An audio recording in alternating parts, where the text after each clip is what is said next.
I'd like to again thank Shiftin and Jocelyn for inviting me to speak to you once again.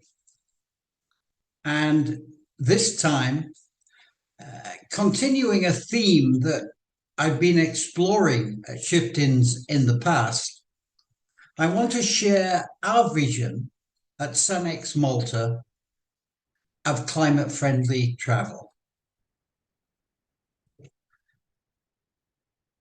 I want to show you on this slide our starting point, which is reflected in the logo of Sanex Malta.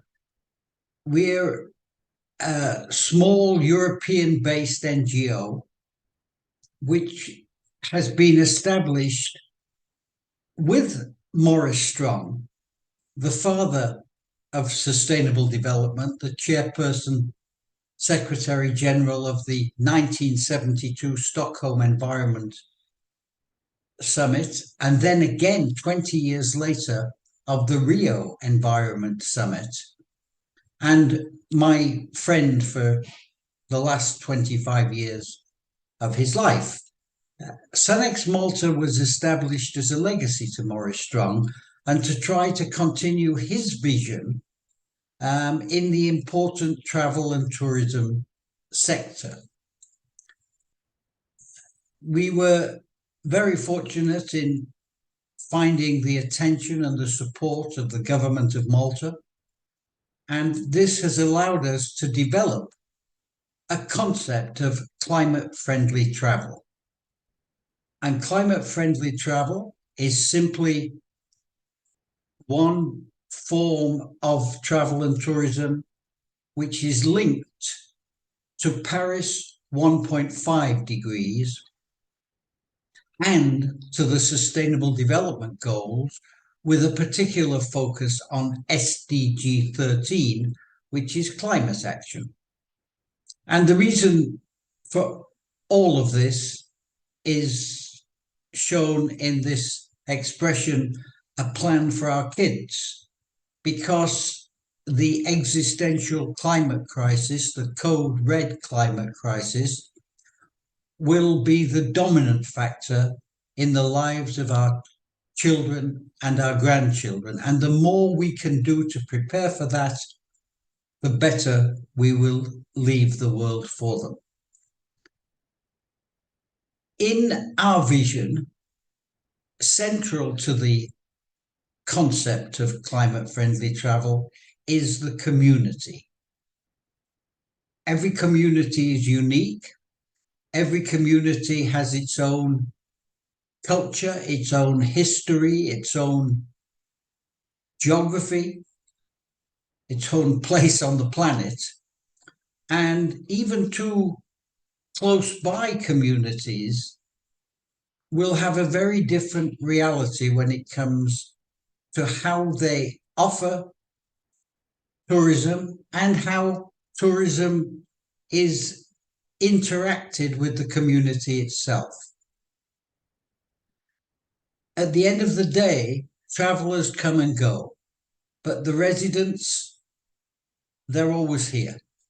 So in our mind, engaging with the community and all its stakeholders is the basic principle of climate-friendly travel.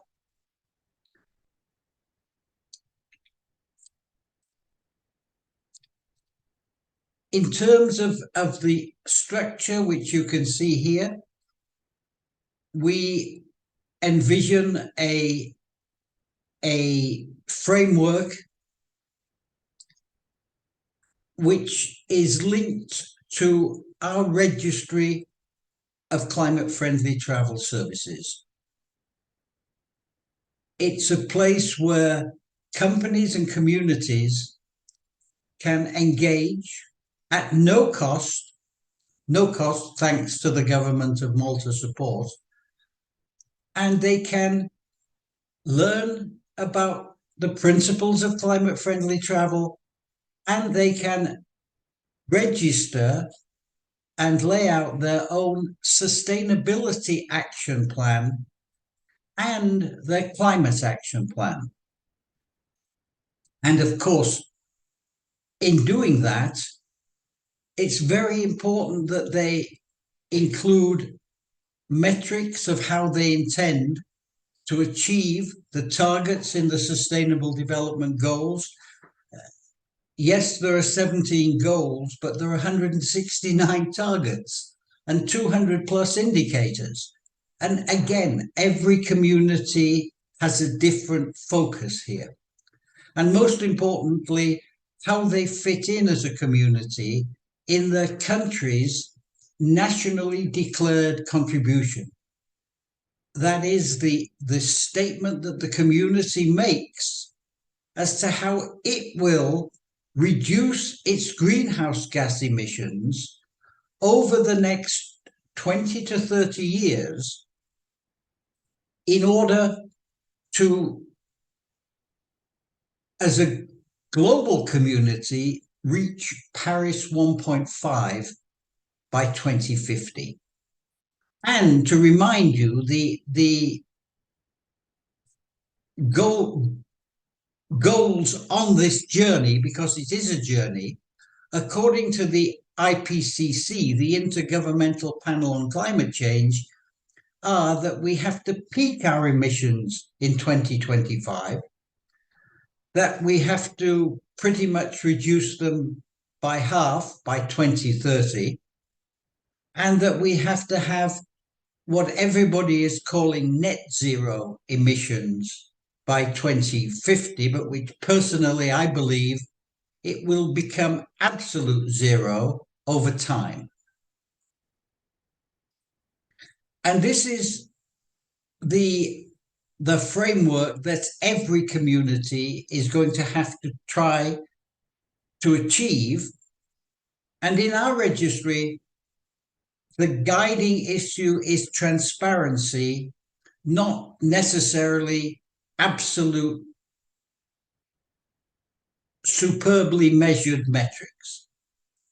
Because some players, big corporations, they will follow the science-based targets. They will hire consultants. They will be able to measure every aspect of their operations. Small and medium-sized companies, which make up the bulk of travel and tourism, will not be able to go to that detail, and frankly will not need to, because customers aren't exactly looking to see how that detail is. They're looking to see that a company and a community has a game plan. In the same way as if I go into a supermarket and I look for a bio product, I'm not asking what goes into making it a bio product.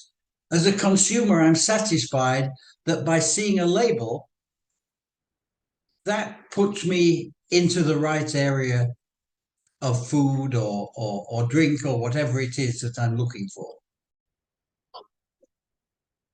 And here you can see our particular version of an eco badge, which we use at Sunex Malta, and which companies and communities who sign on to the registry will be able to use to show their visitors and their staff and their local community that they are a part of this growing climate-friendly movement.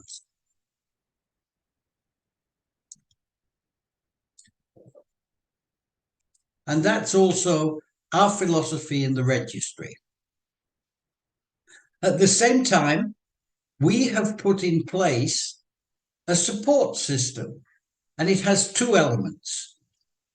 The first one, and here we have a very common philosophy to Les Roches, is our strong climate champions, young graduate students who we put through a 2-year postgraduate diploma at ITS, the Institute of Tourism Studies in Malta. First year is a learning year. Second year is an internship year. And there we train them to become what we call strong climate champions, so that they can go back to their communities and help the community on this journey. And the second element that we've put in place are our SDG 17 partnerships. Very simple, one-page electronic handshakes with companies who can help and assist communities in order to move forward on the journey.